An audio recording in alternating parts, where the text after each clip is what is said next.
안녕하세요, 주야TV입니다. 오늘은 원피스 1067화 떡밥 분석입니다. 영상 바로 시작합니다. 원피스 1067화의 첫 번째 떡밥은 고대병기의 동력입니다. 베가펑크는 거대 로봇을 재현했지만 동력만은 재현 못한다고 말했습니다. 그렇다면 그 동력은 무엇일까요? 이에는 두 가지 가능성이 있다고 보는데, 첫 번째 가능성은 전기입니다. 분명한 건 고대 왕국은 고대의 세계 정복에 멸망하며 역사에서 사라졌다는 점. 고대의 루나리아족이 레드라인에 살았지만 세계 정복에게 멸족하며 역사에서 사라졌다는 점. 이 점을 종합해본다면 고대 왕국은 루나리아족이 세운 왕국일 겁니다. 그렇다면 여기서 또 하나 주목할 건 루나리아족의 이름은 달과 연관되어 있는 이름입니다. 즉 고대 왕국은 달에서 내려온 루나리아족이 세운 왕국이라는 거죠. 그렇다면 여기서 생각해볼 건 달에 있던 고대 도시입니다. 에넬의 표지연재 속 에넬은 달에 결국 도착했고 그곳에서 지하의 도시를 발견했습니다. 그리고 에넬은 막무가내로 그곳을 공격했는데 갑자기 도시 안의 로봇들이 움직이기 시작했죠. 그렇습니다. 달의 도시의 동력은 전기라는 겁니다. 즉 고대 왕국의 동력도 전기라는 거죠. 만약 고대 왕국의 동력이 전기라는 가설이 맞다면 베가펑크는 에넬처럼 거대한 전기를 재현하지 못하고 있다는 거죠. 분명한 건 에넬은 하늘섬에 있던 자로 지상에서는 어떤 누구도 에넬의 능력을 보지 못했을 겁니다. 즉 지상에서 어떤 누구도 그 정도의 전기 능력을 사용하는 자를 보지 못했다는 거죠. 그렇다면 에넬이 추후 등장하며 고대 왕국의 실마리를 해결할까요? 분명히 가능성이 있습니다. 다만 전기가 동력이라면 고대 왕국의 열쇠는 에넬보다 남이가 될지 모른다고 생각합니다. 그 이유는 바로 웨더에그입니다. 남이에게는 정체 모를 기술이 있는데 그 기술의 이름은 웨더에그입니다. 웨더에그는 날씨가 들어있는 알로 눈, 비, 번개 등 여러가지 기술을 사용할 수 있죠. 그렇다면 여기서 주목할 건 로저의 적단 배에 있는 알입니다. 이 알, 나미의 웨더웨그와 비슷하지 않나요? 그렇죠. 혹시 로저의 적단의 배에 있던 알은 대형 웨더에그가 아니었을까라는 겁니다. 만약 로저 배의 알이 엄청난 기후를 조종할 수 있는 웨더에그였고 로저는 이 알의 정체를 알고 누군가 사용 못하게 갖고 있었던 게 아닐까라는 거죠. 로저 배에 있던 알이 날씨를 조종할 수 있는 웨더에그라는 떡밥이 하나 있다고 보는데, 그건 바로 로저의 적단과 시키의 적단의 전쟁입니다.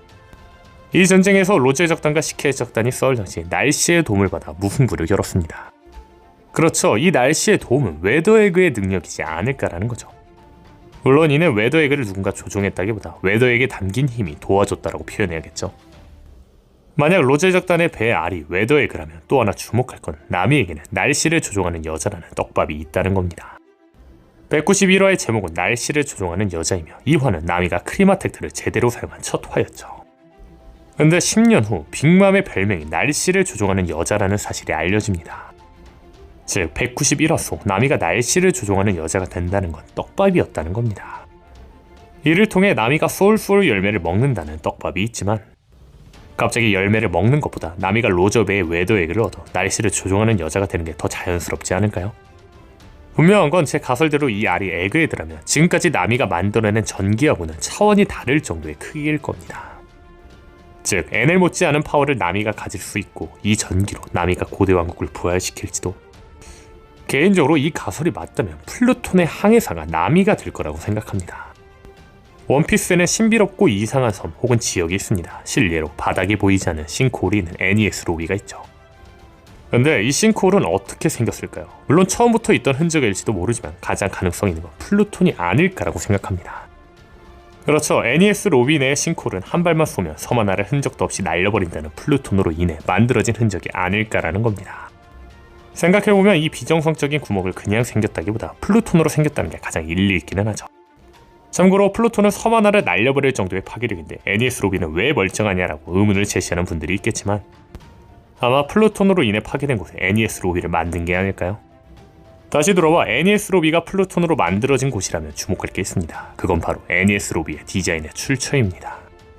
애니에스 로비의 디자인은 미국의 오리건주의 한 섬에서 영감을 받은 걸로 보입니다. 비교해보면 가운데 구멍이 뚫려있는 게 애니에스 로비와 매우 유사하죠. 근데 이 애니에스 로비와 매우 비슷한 오리건주의 한 섬의 이름이 뭔지 아십니까? 바로 토르의 우물입니다. 그리고 이 토르의 우물이라는 이름이 지워진 기원은 바로 토르의 번개로 만들어졌다입니다. 그렇죠. 만약 오다스미 애니에스 로비를 번개를 맞아 구멍이 뚫렸다는 신화인 토르의 우물에서 영감을 받은 거라면 애니에스 로비 역시 번개를 맞아 생긴 거라는 설정을 채용할 수 있다는 거죠. 근데 앞서 말한 것처럼 애니스 로비 같은 비정상적인 상태의 섬을 만들 수 있는 건 플루톤입니다. 다시 말해 전원 플루톤의 공격은 엄청난 번개가 아닐까라는 거죠. 애니스 로비 내의 싱크홀이 플루톤의 공격이 만든 흔적이라면 주목할 게 있습니다. 그건 바로 애니스 로비와 비슷한 흔적이 원피스 세계관에서 나온 적이 있다는 거죠. 그곳은 바로 하늘섬입니다. 에넬은 맥심과 능력을 합쳐 번개 공격을 하자 하늘섬이 흔적도 없이 바람 구름과 함께 소멸해버렸습니다. 그렇죠. 마치 플루톤처럼 에넬과 맥심의 번개 공격은 섬 하나를 흔적도 없이 날려버렸다는 거죠. 즉 맥심이 플루톤의 미니 버전이 아닐까라는 겁니다. 만약 플루톤이 맥심의 미니 버전이라면 주목할 게 있습니다. 맥심이 플루톤의 미니 버전이라면 플루톤의 동력 역시 맥심처럼 전기라는 거죠. 그렇죠. 원피스 세계관 최고의 항해사 나미가 웨더에그를 이용해 플루톤의 항해사가 되지 않을 거라는 겁니다. 다만 로저의 배에 있는 알이 웨더에그가 아니라면 진짜 에넬이 청해서 플루톤을 조종할지도 모르겠네요. 물론 이는 고대 왕국의 동력이 전기라는 가정입니다.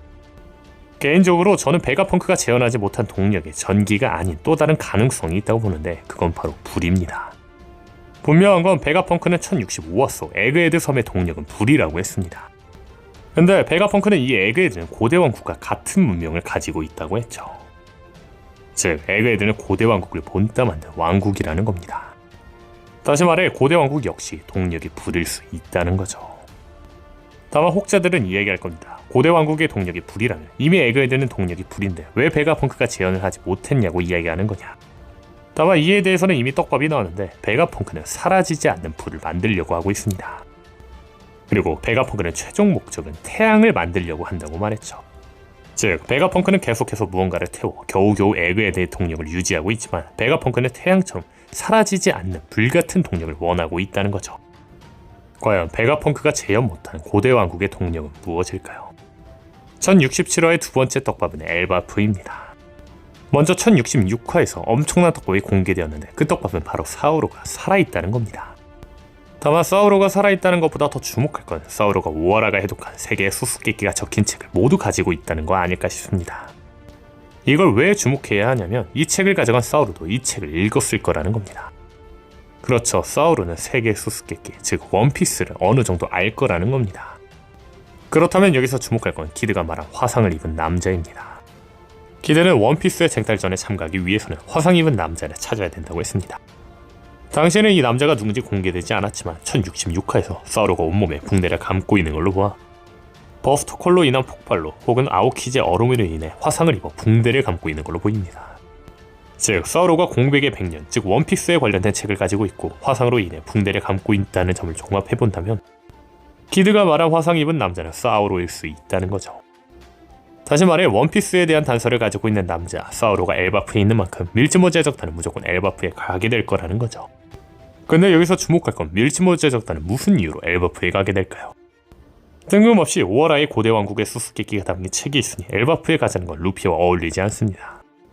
저는 루피가 엘바프에 갈 이유가 티치가 될 거라고 생각합니다. 이번 1067화에서 굉장히 주목할 만한 떡밥이 나왔는데 그 떡밥은 베가펑크가 루피에게 부탁을 했다는 겁니다. 이 장면을 보며 저는 원피스의 클리셰가 나왔다고 생각했습니다. 원피스의 클리셰 중 하나는 어떤 인물들이 루피에게 부탁을 하고 결국 그 부탁은 누군가를 쓰러뜨려야 되는 상황으로 바뀐다는 겁니다. 크로코다일을 쓰러뜨리기 전 자신을 알라바스타에 데려달라고 한 비비, 도플라밍고를 쓰러뜨리기 전 자신과 동맹을 맺자고 한 로우, 카이도를 쓰러뜨리기 전 자신을 여러 항해에 데려다달라고 한 모모노스케 등등. 즉 베가펑크의 부탁 역시 주 루피가 어떤 보스를 물리치기 위한 에피소드로 전환될 거라는 거죠. 그렇다면 루피가 이번에 쓰러뜨려야 할 보스는 누가 될까요? 개인적으로는 티치라고 생각합니다. 루피가 이번에 쓰러뜨려야 할 보스가 티치라고 생각한 이유는 이 역시 원피스의 클리셰입니다. 원피스의 전체적인 에피소드에는 특징이 있는데 그 특징은 한 여성이 루피와 만나며 자신의 이야기를 하는 레파토리입니다. 실예로 비비나 레베카는 루피와 만나게 되고 루피와 함께 어떤 일에 휩쓸리며 악역을 쓰러뜨려달라고 루피에게 도움을 요청합니다. 아마 이번 보니의 역할이 비비나 레베카 역할이 될 거로 보이죠. 즉 지금 당장은 아니어도 보니의 결론은 누군가를 쓰러뜨리고 싶다일 것이고 루피는 보니를 도와줄 거라는 거죠. 그렇다면 여기서 주목할 건 1062화에서는 보니는 자신의 아버지를 사이보그로 만든 베가펑크를 용서하지 않을 거라고 말했다는 겁니다. 근데 현재 베가펑크는 선역일 확률이 매우 높습니다. 다시 말해 보니가 쓰러뜨리려고 할 자는 베가펑크가 아니라 다른 자일 거라는 거죠. 현재 본인은 베가펑크가 쿠마를 사이보그로 만들어서 분노한 것이기 때문에 본인은 베가펑크가 왜 쿠마를 사이보그로 만들 수밖에 없는지에 대한 진실을 듣고 본인의 분노는 쿠마가 사이보그가 되게 만든 자의 분노로 향할 거로 보이죠. 이 과정에서 본인은 쿠마를 사이보그가 되게 한 자를 쓰러뜨릴 수 없다고 좌절하지만 루피가 본인을 도와주지 않을까 싶습니다. 즉 본이가 쓰러뜨려야 할 악역은 쿠마를 사이보그로 만든 베가펑크가 아닌 쿠마를 사이보그로 만든 자가 진짜 악역이라는 거죠. 그렇다면 쿠마가 사이보그가 되게 만든 자는 누구일까요? 개인적으로는 T7일 확률이 매우 크다고 생각합니다. 분명한 건 정상결전 이후 본인은 T7을 찾아갔습니다. 그런데 대면 당시 보니가 T7에게 당해 묶여있는 걸로 보아 보니가 T7에게 덤비지만 패배에 묶여있던 걸로 보이죠.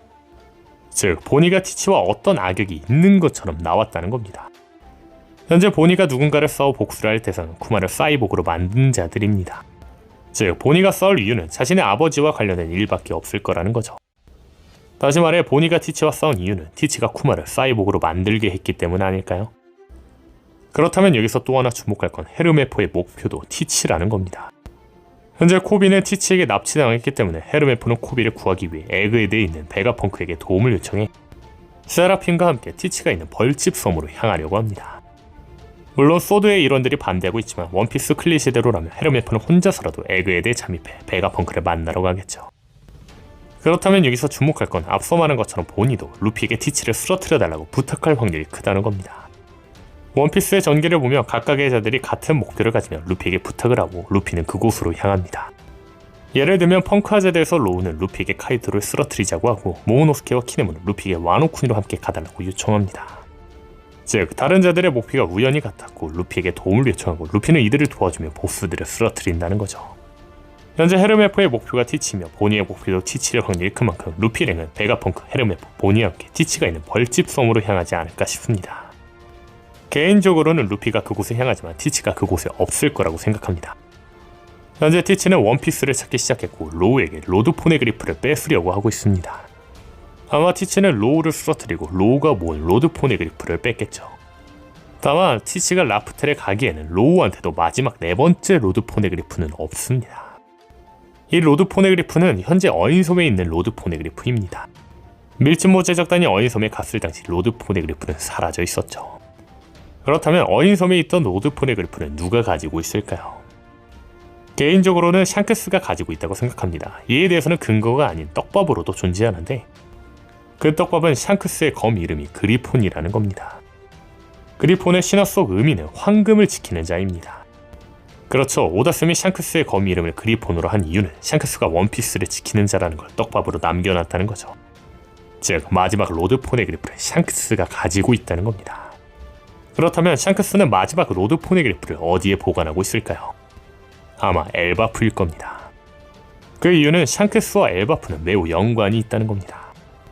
현재 엘바프는 과거 세계 역사 속 전례와 전사들의 옷차림 등 모티브로는 딱 봐도 바이킹입니다. 근데 이 엘바프의 모티브가 된 바이킹과 샹크스는 매우 연관이 있습니다. 샹크스의 배를 자세히 보시면 고대 바이킹의 배와 비슷합니다. 거의 모티브를 땄다 해도 과언이 아니죠. 또한 샹크스의 생김새는 바이킹의 민족인 게르맨족의 신화 속 티르와 비슷합니다. 티르는 외팔의 검사였다고 합니다. 심지어 빨간 머리라고 하죠. 즉 샹크스는 엘바프의 모티브가 된 바이킹과 연관되어 있다는 떡밥 때문에 샹크스는 마지막 섬인 엘바프에 있을 거라는 겁니다. 아마 이 과정에서 엘바프로가 마지막 로드 포네그리프를 뺏으려는 티치, 이를 지키려는 샹크스, 루피와 함께 티치로부터 코비를 구하려는 해군 소드, 코비를 구하고 티치를 쓰러뜨리려는 루피, 이 모든 집단들이 엘바프에 모이지 않을까 싶네요. 일단 오늘 영상은 여기까지입니다. 시청해주셔서 감사합니다.